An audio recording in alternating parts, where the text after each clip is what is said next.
Hey guys, Claire here, and in today's video, we're going to talk about all things Harry and Meghan. Since last week's video, there has been a lot going on, so let's get to it. First of all, there's a new tenant in Archie's Chick Inn.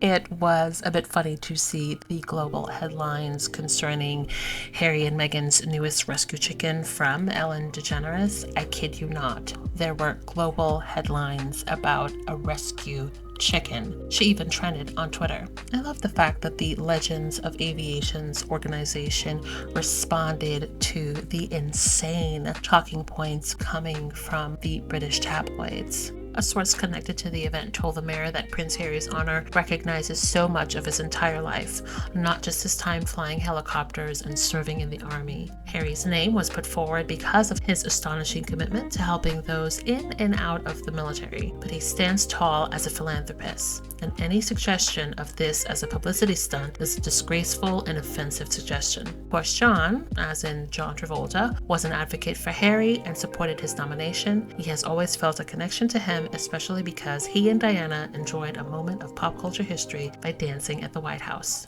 Harry doesn't deserve that award. Don't make it so bright. What award? He's not a living legend of aviation. Is it the kids' aviation fundraiser thing? This is about his major award. Harry is getting an award he doesn't deserve. Why? He's never had anything to do with aviation. Didn't he fly helicopters? If you want to get technical about it. What are the metrics they're using to determine if someone's a legend of aviation? Obviously, be a legend of aviation, which Harry is not. I thought it would be faster if I looked it up. The foundation says you have to do something to further the field, or you can just be a famous person who flies. He's one of those, right? Well, they're just being fast and loose with the word legend, aren't they? You're real critical for someone who didn't know this award existed a week ago. A week ago, Harry's name wasn't attached. What's the matter? Couldn't get tickets? They're sold out. Only tickets left are for the after party, and I don't think Harry and Meghan are going to go to that. Bosses won't let you expend $600, huh? Harry's not just getting this award because he is a well-known person and like a prince. He's getting it because of his work with the military and veterans. Seems to be three groups of people that the Living Legends of Aviation really wants to give awards to.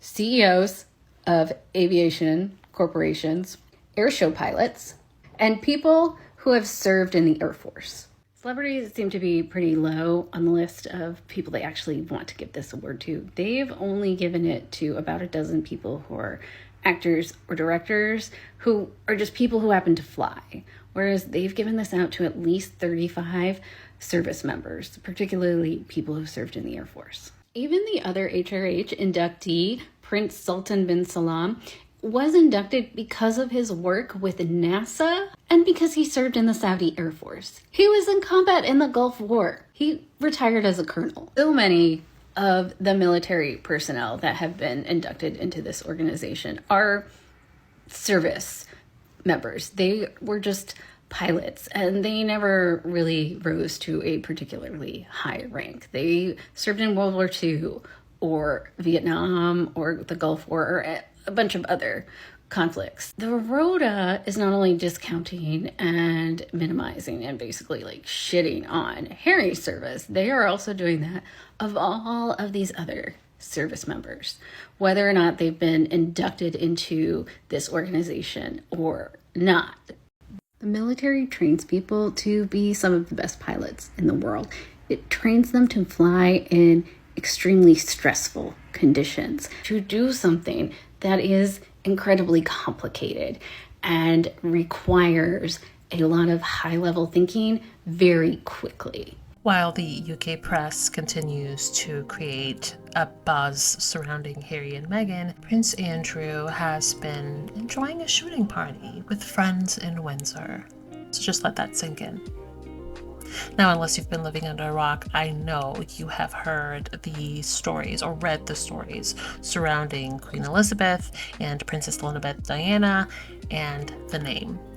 And the first thing I thought was, didn't we have this conversation before? Why are we doing this again? Only to find out there's a new book from some other royal commentator. And at first I was going to ignore it, but the backlash and conversations surrounding this book, or more specifically, this story about Queen Elizabeth allegedly being so upset over Prince Harry naming his daughter after his grandmother, the backlash has been swift, and I love this for them.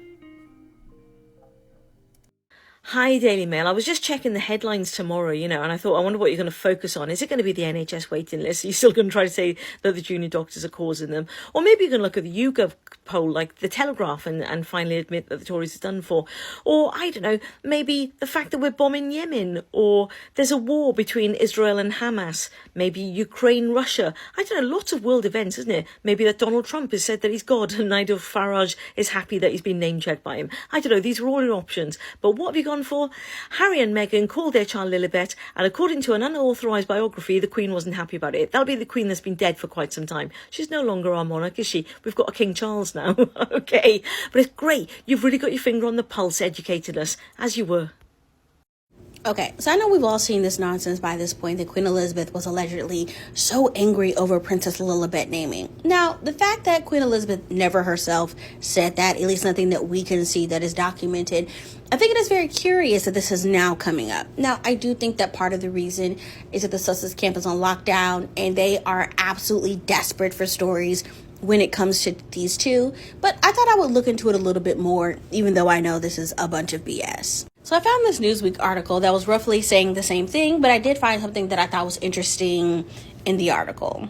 This article goes on to say that the Times reported that Harry had told the Queen and that he had sought her permission. However, the move sparked a transatlantic briefing war after a BBC story appeared casting doubt on the account. Now, we already know that's shady, but I want y'all to remember BBC.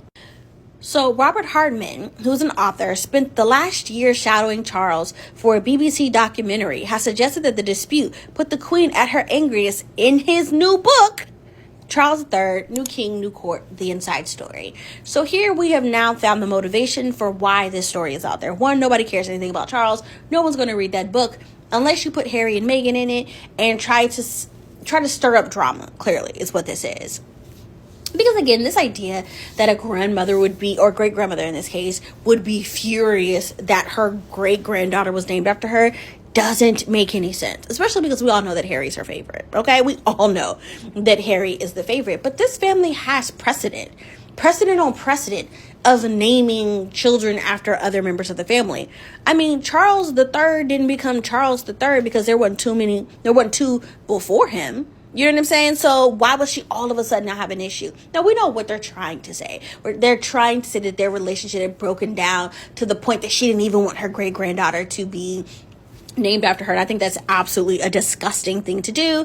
But it is absolutely what I would expect from these types of publications. But like I said, let us not forget that Harry was her favorite. Let's not forget that Meghan was the first royal fiancé to spend Christmas Day with the royal family. And when Kate and William had got engaged, and mind you, they had been together off and on for like 8-9 years, she wasn't even allowed to go until she was a wife. Why do you think that is? Or even the fact that she even allowed Harry to marry this woman. Because let's keep it for real. Elizabeth's actions when it comes to people of color were dubious at best. But still, the fact that she allowed her grandson to marry this biracial black woman with little to no pushback, come on now. Or the fact that he got special permission to wear his beard in uniform, mind you, because he went to his grandmother and was like, hey, this makes me feel confident. Can I keep my beard? And she says, say less, baby boy, say less. And this is all the while William is losing his absolute mind that Harry got to do something that she wouldn't allow William to do. This woman loved her some Harry, okay? She even said that she did not want his security pulled and that Meghan and Harry should have kept their security. There's no way she was furious about Lilibet's name. They're just trying to disparage Harry and Queen Elizabeth's relationship for money. And that's disgusting. We've officially lost the plot, because what is this? Rebecca English, who writes for the Daily Mail and is the royals' favorite mouthpiece, is kind of taking the charge on this. We are talking about these resurfaced allegations because a new book is coming out. However, this is what they were saying a little over a year ago. Another royal biographer took Harry and Meghan naming their daughter Lilibet as a compliment. Who is this other author, and what is this other book? Well, his name is Giles Brandreth, and he wrote a book titled Elizabeth, an intimate portrait from the writer who knew her and her family for over 50 years. I'm not even joking, that's literally the title of the book. And yes, this man has known the royal family for decades. It was literally in this Daily Mail article that they described him as knowing the King and Queen consort well, and that he was a confidant of the Duke of Edinburgh, Prince Philip. So one of these articles has to be wrong. They both cannot be true. And either it is a man who has known the royal family for over a decade, or an unnamed royal aide. Going back to that 2022 article, this is what he actually said. Mr. Brandreth writes that some members of the firm found the use of the name bewildering and rather presumptuous, as it had always been intimately and exclusively the Queen's. But, he adds, the Queen accepted the choice with good grace. She reported as saying, "I hear they're calling her Lily, which is very pretty and seems just right." And that first paragraph where he said that other members of the firm did not like it leads me to believe that this comes not from the Queen, but somebody else. Because once again, these two things cannot be true at the same time. The new book is also claiming that the Queen was as angry as I'd ever seen her. Yeah, she was so angry, except in 2022, literally a year later, she invited them to her Platinum Jubilee. They weren't on the balcony, but they were there with other members of the family because the paps caught these images. That's why they're so grainy, because they are taken from a distance through a window. And then at a service of Thanksgiving, Harry and Meghan were given their own procession. This Washington Post article says, the BBC commenter said it appeared Harry and Meghan were allowed their own little procession as they entered, which he suggested was the doing of the Queen. And then Harry and Meghan celebrated her first birthday in England, where this photo was taken. That doesn't read mad to me, does it? One favorite talking point between royalist and Meghan Markle haters in general is that the two are very litigious, and that if they don't sue a reporter or journalist, that means that the stories that the journalists are writing about Harry and Meghan are secretly true, which is something that this tweet was implying. Except they did threaten legal action over something like this. The BBC ran a story in 2021 after Lilibet was born, saying a palace source told them that Harry and Meghan had never asked her permission, and Harry and Meghan issued a legal letter to the BBC accusing them of false and defamatory reporting. So according to hater math, that means this story is not true. Are you with me? All that to say, this is getting beyond ridiculous. This does not paint the Queen in any good light. To use the Queen's name like this in order to invoke hatred about Harry and Meghan is dirty, it's low, it's disgusting. It does not make any of the royals look good. Okay, I don't normally post stuff like this, but I think you're onto something. This Twitter user actually went back to look at each social media account for the primary principals at the time Lilibet was born. Royal families for the Queen, Clarence House is Charles and Camilla, and Kensington Royal is for William and Kate. And guess which ones would not call her Lilibet? This is the congratulations that went out from Clarence House, which is Charles and Camilla. This is the one that went out from the royal family, which at the time was the Queen and Buckingham Palace. In Kensington Royal, the account for William and Kate were the only ones not to call her Lilibet. So the theory that Prince William is the one that's providing this information that is incredibly negative about Harry and Meghan, yeah, I think it has some legs.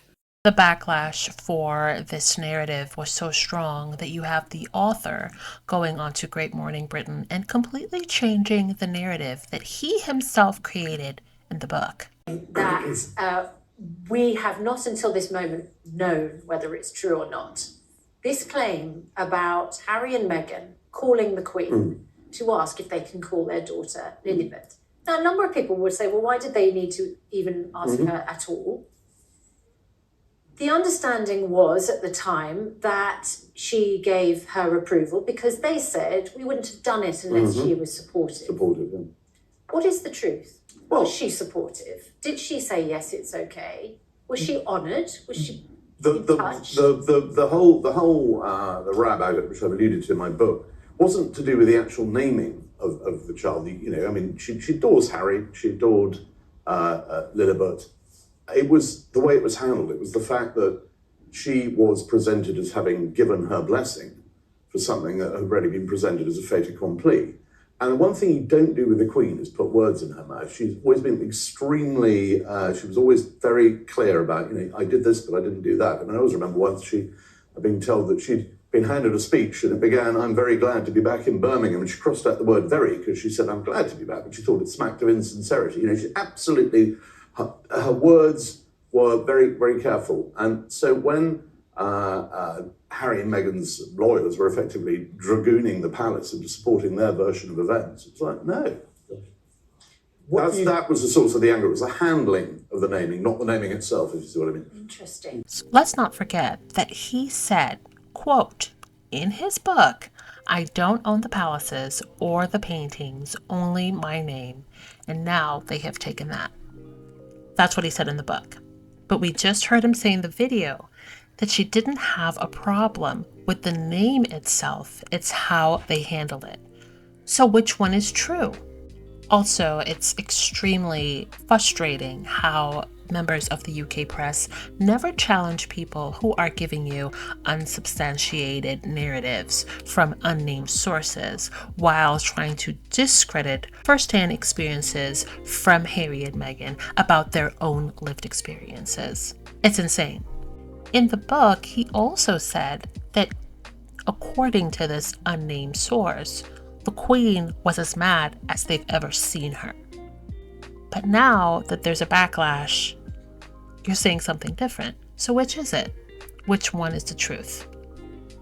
You would ask because it was a nickname rather than a name. Exactly. And her claim to use it. It was what her father used to call her, and the late Duke of Edinburgh as well. And, quite a personal nickname as well. So you would have thought that they would have sort of crossed the T's and dotted the I's with that one. But I think the relationship was so strained at the time. Maybe Harry possibly foolishly thought that this would be a tribute to his late grandmother. He didn't. If you're getting het up about a baby name, there's something's gone wrong in your life, I think. I don't think the Queen would have been that angry about it at the time. So possibly a bit of, sticks and stones, but one for the book. Sure, you'd be happy that your name lives on. Russell Miles, Precisely. Thank you very much for your... And while the UK tabloids are busy whining about Prince Harry's upcoming honor, the name of his daughter, and his rescue chicken, Prince Harry was out and about, jogging. And I love that for him. Unless you've been living under a rock, I'm sure you've heard about the hospitalization of Prince Charles and Kate Middleton. Now, I'm not going to speculate as to what, why, where, and when. I'm seeing a lot of people are doing that. I have no interest in doing so. But some of the discourse surrounding that situation, I do find interesting. So let's get into that. Okay, I'm going to do something I have not done in a while. I'm going to wade in on royal content. Here we go. You have probably seen the news that Catherine, Princess of Wales, has had major abdominal surgery. That's all we really know. She had surgery. It was major. It was abdominal. She gets to be in the hospital for 2 weeks, which sounds lovely. I had my gallbladder out a couple of years ago, and they took my gallbladder out at 7:30 in the morning, and I was home and in my bed by 11:30 a.m. the same day. That's beside the point. Anyway, we hear the news out of Kensington about Princess Catherine's surgery. And then just after that, Buckingham Palace, not to be outdone, is like, oh, hey, by the way, Charles is being treated for an enlarged prostate. Now, I have never wanted to think about, much less talk about, Charles's prostate, but here we are. My thought process on all of this is why? Why did they follow up the news on Catherine with the news on Charles? Because there's this thing, like if you watch watch the royals like I do, we all kind of know that there is always this like behind the scenes jockeying competitiveness over headlines. Senior royals always want to compete against each other for the most headlines and the most favorable headlines. When they can't get favorable headlines, they just take a family member and throw them under the bus, a la Harry and Meghan. So it just seems like weird to me that you would have kind of this, hey, Catherine's sick. Oh, by the way, so is King Charles. Like, is the competitiveness, is this what we're seeing is the competitiveness between Charles and Camilla's household with William and Kate's household? Like, oh, poor Kate, she's sick. But what about the king? I know I'm being crass about his prostate. I just don't want to keep saying that word. It just feels yucky. And then, of course, I can't stop thinking about the fact that all of this is coming on the heels of renewed public interest about Prince Andrew and his relationship with Mr. Epstein since those transcripts came out. Specifically, as soon as I heard about it, I thought to myself, and I wasn't the only one, how are they going to twist this to include Harry and Meghan's name? And in less than 24 hours, they showed us how.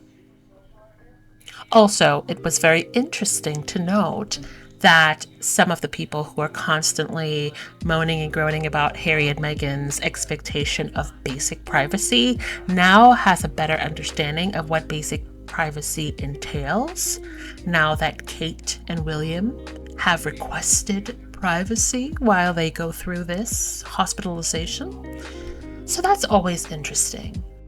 Now we're seeing these royal reporters requesting that Harry and Meghan offer some sort of olive branch to the Windsors, reach out to Charles and Kate, even though Charles and Kate has been silent while Harry and Meghan have been dragged through the mud for the past couple of years.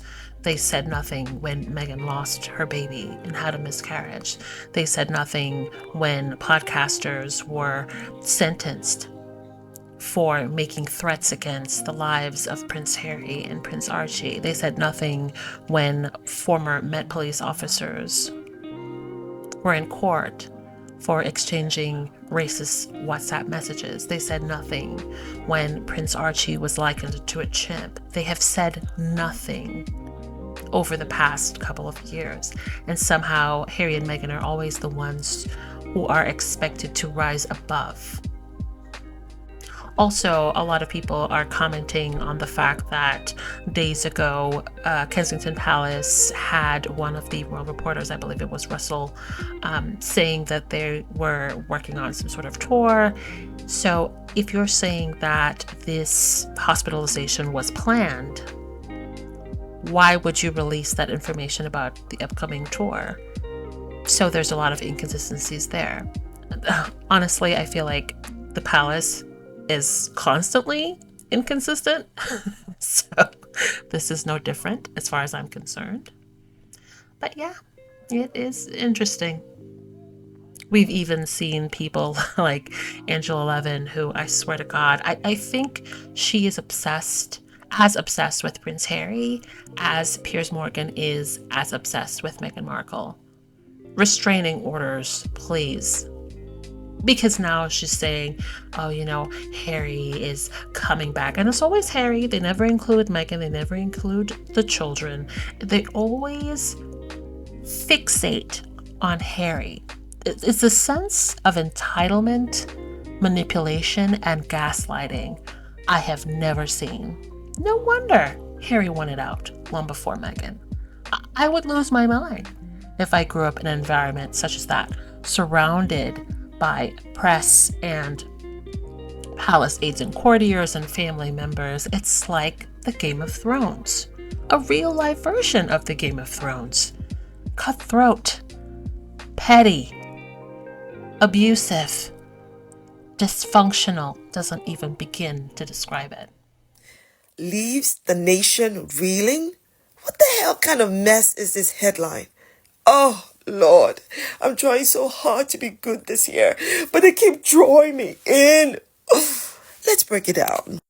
Why is the British press always exaggerating the royal family? I suspect that they are afraid that in the absence of the senior royals, the British public will finally see that the monarchy serves no real purpose, is a drain on our threadbare national resources, and utterly irrelevant to our existence. Look, in the absence of King Charles, Princess Kate, Prince William, the world hasn't come to an end. The economy hasn't collapsed, and people are still in the same mess. The nation isn't reeling from threadbare royal resources. Utter rubbish. Let me tell you what we're reeling from.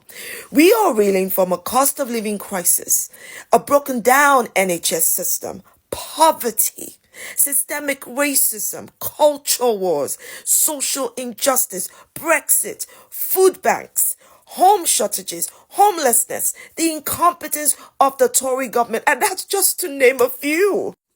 From one human to another, I wish Princess Kate and King Charles a swift and speedy recovery. Get back on your feet and be in good health like I would wish for anybody else.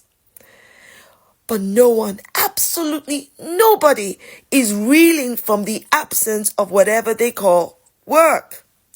Or the fact that Prince William is doing what a husband should be doing and what a father should be doing. Come on now, please manage the exaggeration, okay? And do you know why no one is reeling from these threadbare royal resources, as the Daily Mail puts it? It's because they were never present in our lives in the first place. Hashtag just saying. Hey, look, don't hate the messenger, hate the truth. Good evening, guys. So I knew it was going to happen. It was just a matter of time. This person tweeted, which they didn't say anything deranged, unlike a lot of people over there. They said, so the royal family in Kensington Royal just allowed a child, not just any child, a family member in line of the throne, granddaughter of the king, great-granddaughter of the late Queen Elizabeth II, to ridicule and said no one word in defense of a child.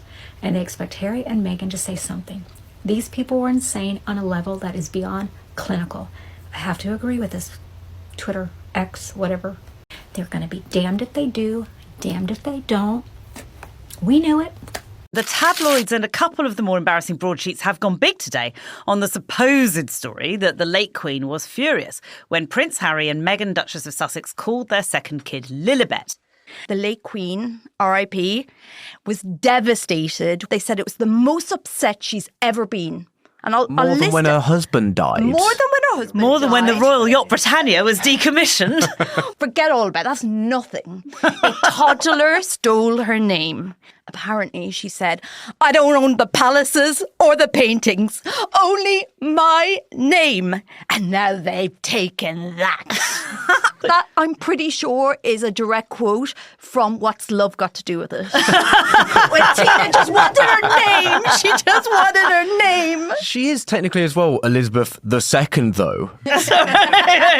Because we are once again supposed to be outraged about something that Harry and Meghan will have done 2 years ago? No, 3 years ago. It's 2024. And a made-up story at that. Let's get into it. Rebecca English from the Daily Mail is leading the coverage of this story, which is actually an excerpt from a new Palace tell-all book. Don't buy it, because this story that they've decided to lead with says that Queen Elizabeth II was angry that Harry and Meghan decided to name their daughter after her, remember, Princess Lilibet, and that they claimed they had her blessing. Remember, Harry and Meghan have said they had conversations with the Queen about naming their daughter Lilibet Diana, and that she was thrilled with the idea. Likewise, the Daily Mail itself, back in 2021, claimed that the Duke and Duchess of Sussex got the Queen's permission and that she was delighted with the name choice. Which is it? Which is it, Daily Mail? Which one do you want me to believe? This story is so interesting because it also says that Harry picked out that name before he even met Meghan, and that that's when he told the Queen he wanted to name a child after her, and she was delighted by that choice. In that story from 2021, the palace source that they're talking to said it was a fitting tribute to the Queen and something that many people hoped would bring the family closer together. That kind of gets at my reasoning for why I think the Daily Mail has done a complete 180 and is now claiming the exact opposite. Because Harry and Meghan have made it clear through their words and their actions that unity with Harry's family is not going to come at the cost of their personal safety and well-being. But that's something the British press just cannot accept. Also, I'm sorry, but how is Queen Elizabeth being furious that a great-grandchild was named after her supposed to be a flex, or supposed to make us think kindly on her memory? They don't get it. Remember too, Harry and Meghan are the royal family members who get the most clicks. Of course we're dragging their name into the conversation. Morning all, I just want to say,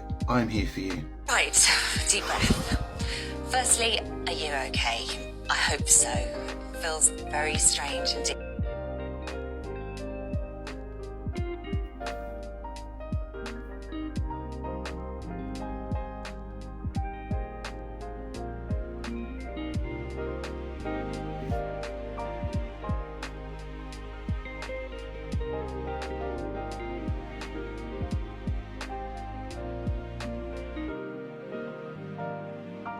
The name is mine. The name got my daddy's blood on it. Now, she want to go. She can go wherever she want to go, but the name belongs to